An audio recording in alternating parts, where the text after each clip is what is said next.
శనార్థులందరికీ నేను మీ చంత్రం ముచ్చట్ల అలా తక్కనొచ్చిన అంత బాగేనా. ఇక ఇలాంటి వార్తలేమున్నాయో పురాగార్చుకుందాం పారి. మన తాన విద్యా వ్యవస్థలో రోజుకొక కొత్త చీకటి కోణం ఎలుగులకు వస్తుంది. గురుకులాల్లో సర్కారు హాస్టళ్లల్లో పిల్లలకు వసతులు లేవనో, చదువు చక్కగా చెప్తలేరనో, పంతులు అవసరమైనంత మంది లేరనో ఏదో వార్త వస్తూనే ఉన్నది, మనం చూస్తూనే ఉన్నాం. అవునా? ఇగో సర్కారు బళ్ళల్లో ఇవన్నీ ఈ నడుమ మామూలే అయినాయి కదా. ఇప్పుడైతే ఇక ఇవే కథలు ప్రైవేటు హాస్టళ్లలో సుతా ఈయనొస్తున్నాయి. రాశులకు రాశులు పైసలు పోసి పిల్లలకు చదువు చెప్పి ర్యాంకులు కట్టబెడతారనే నమ్మకంతోనే పిల్లలను ప్రైవేట్ హాస్టళ్లలో షరీక చేస్తారు. కానీ తీరా చూడబోతే అక్కడ సుత ఈ నాణ్యత లేని కూడు, ఫుడ్ పాయిజనింగ్ అయిన కూడు, ఇక అడల్టరేట్ అయిన వంట సరుకులతో వండి పెడుతున్నారు. ఇగో మీ పిల్లలను ప్రైవేట్ హాస్టళ్లలో వేసినోళ్ళైతే చెవిన పెట్టుకోండి గట్టిగా ఈ ముచ్చటను. జేబు దులుపుకొని మరి పిల్లల పానాలను బలిపీఠం ఎక్కిస్తున్నాం మనం. ఇగో Madhapur division Kavuri Hills Sri Chaitanya college Akshara కోగల్స్ క్యాంపస్లా చదువుకుంటున్న విద్యార్థులు లగ్భగ్ 100 మంది విద్యార్థులు అస్వస్థతకు గురైనరట పాపం.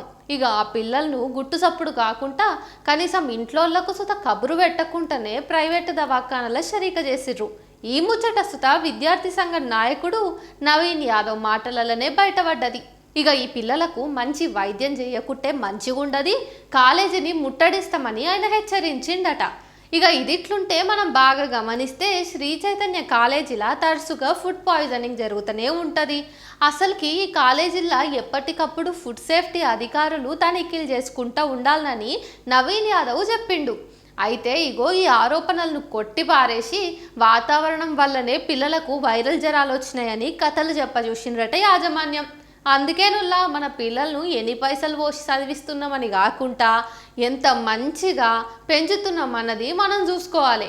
పైసలు మింగే రాకాసి కాలేజీల షరీక చేసుడెందుకు, ఇప్పుడు నాణ్యత లేని బువ్వ పెడుతున్నారని ఏడుసుడెందుకు అని చాలా మంది మాట్లాడుకుంటున్నారు. లడ్డు పంచాది ఇప్పట్లా దేరేటట్టు లేదు. ఇది ఒక్క దిక్కెళ్ళి ఇది మతం చిచ్చు పెట్టి హిందూ ఓటు బ్యాంకును కొల్లగొట్టే రాజకీయ కుట్ర లెక్క కానొస్తుంటే, ఇంకో దిక్కెళ్ళి ఇది కామెడీగా అలకార్యమైపోయింది. కలుగుల వన్న ఎలుక అదును చూసి అంగట్ల కూరగాయలు వేసుకుపోయినట్టు జనంత సందు దొరికితే చాలు సమాజాన్ని ఎంటర్టైన్ చెయ్యనీకే భలే తయారై ఉంటారు. ఈ కోవల ఇన్నొద్దులు కేఏ పాల్ సార్ ఉంటుండే, ఇప్పుడు కొంపెల మాధవిలత మోపయ్యింది. ఇక మొన్ననే తిరుపతి లడ్డు పంచాద్ వచ్చేటాళ్లకు పవన్ కళ్యాణ్ సుత ఆమెకు జమైనాడు. ఆయన మెట్లు గడుగుడేందో, ఈమె వందే భారత్ రైల్లో భజన చేసుడేందో, ఆ వీడియోలు షేర్ చేసి ఆ భక్తి మార్గాన్ని ఆకాశానికి ఎత్తుడేందో, రక్తం మరిగించుకునే మతోన్మాదం ఏందో అర్థమే కాదు. ఇగో ఇటువంటి గాలి మనుషులు గట్టి మాటలు మాట్లాడితే ఒక్కసారికి సభ్య సమాజానికి అరే వీళ్ళు రాజకీయ నాయకులు కదా అనేది గుర్తొస్తుంది.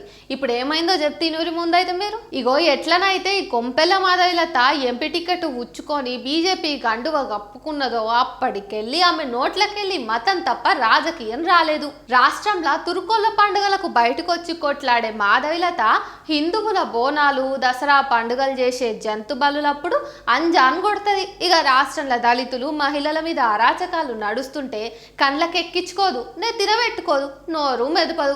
అదే మత వివాదాలు వచ్చుడుతోటే రోడ్డెక్కి రచ్చరంబోల చేస్తుంది, శ్లోక మంత్రాదులు గొంతుకెత్తుకుంటది. లడ్డు కోసం వందే భారత్ల భజన చేసిందే గాక టీటీడీల ఏ పాలకుడు చేయని అక్రమాలు మాజీ సీఎం వైఎస్ జగన్ చేసిండే అని మీడియాతోన ముచ్చటేసింది.